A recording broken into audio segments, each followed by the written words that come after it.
માં 2 વર્ષથી નાસ્તા ફરતા આરોપીને પૂણા પોલીસે રાજસ્થાનથી ઝડપી પાડ્યો છે।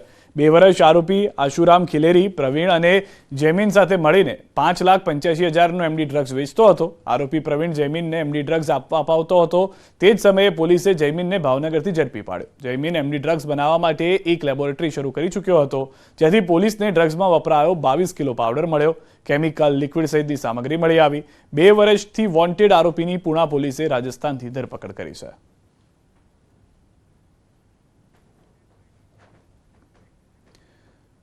પોરબંદર જિલ્લામાં હાર્બર મરીન પોલીસ સ્ટેશનમાં એક બાળક વર્ષોથી ગુમ હોવાની અને તેની હત્યા થઈ હોવાની અરજી નોંધાઈ હતી, જે બાબતે પોલીસે તપાસ કરતા સામે આવ્યું કે પોરબંદરના ઓડેદરા ગામે 2011થી ગુમ થયેલ પુત્રને તેની માતાએ રૂપીબેને રામસેવક નામના વ્યક્તિને સોંપી દીધો હતો।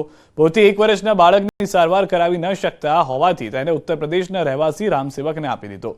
પાલક પિતા રામસેવક અને ગુમ થયેલ પુત્ર અનુજકુમાર ગુપ્તાને પોરબંદર પોલીસ સ્ટેશન લાવવામાં આવ્યા હતા। આ મામલે યુવકની માતાએ રાજી ખુશીથી પોતાના બાળકની સોંપણી રામસેવકને કરી હતી। અનુજકુમાર ગુપ્તાએ પણ રામસેવક વિરુદ્ધ કોઈ ફરિયાદ ન કરી હતી, જેથી મામલે પોલીસે કોઈ ગુનામાં કાર્યવાહી કરી નથી। યુવકની હત્યા થઈ હોવાના આક્ષેપ સાથેની અરજી મામલે પોલીસે યોગ્ય તપાસ કરી છેક યુપી સુધી પહોંચી સાચી હકીકત બહાર લાવી। પોલીસની આ કામગીરીથી લોકોએ બિરદાવી છે।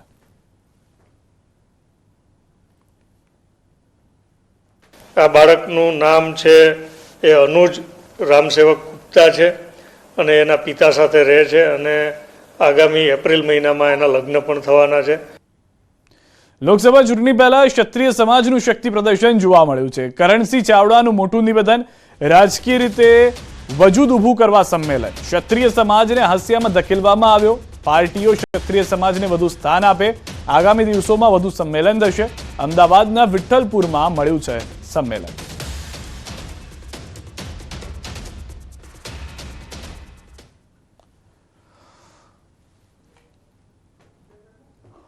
લોકસભામાં અથવા આપ કહો છો એમ કે રાજકારણમાં ક્ષત્રિય સમાજનું વજૂદ ઊભું કરવા માટેનું પણ આ સંમેલન આપ ગણી શકો।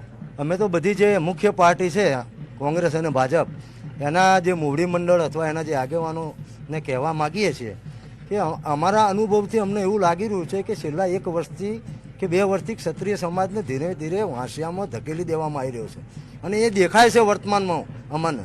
એટલા માટે અમે માગણી એ કરીએ છીએ કે બંને પક્ષો અમને વધારેમાં વધારે લોકસભામાં, બોર્ડ નિગમમાં, પક્ષોના સંગઠનમાં અમને સ્થાન આપે। પંચમહાલ ડેરી દ્વારા સતત બીજા વર્ષે 8 કિલોમીટર લાંબી મેરેથોન દોડનું આયોજન કરાયું હતું। મેરેથોન દોડમાં 1200થી વધારે દોડવીરો ઉત્સાહભેર ભાગ લીધો હતો। અલગ અલગ કેટેગરીમાં આ સ્પર્ધાનું આયોજન કરાયું હતું। પંચમહાલ ડેરીના ચેરમેન અને ગુજરાત વિધાનસભા ઉપાધ્યક્ષ જેઠાભાઈ ભરવાડની ઉપસ્થિતિમાં વિજેતાઓને સન્માનિત કરાયા હતા। પંચમહાલ ડેરીથી ડેરીના એમડી અને ચીફ જનરલ મેનેજરે મેરેથોન ફ્લેગ ઓફ કર્યું।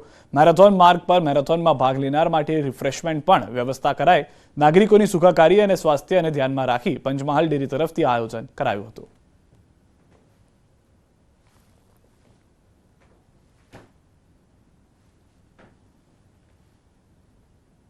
મારા જીવનની શરૂઆત એક્સરસાઇઝથી કરું છું। દરરોજ નિયમિત 1.5 કલાક હું એક્સરસાઇઝ કરું છું। એક્સરસાઇઝથી આપણા શરીરની અંદર કોઈ પણ પ્રકારનો રોગ રહેતો નથી।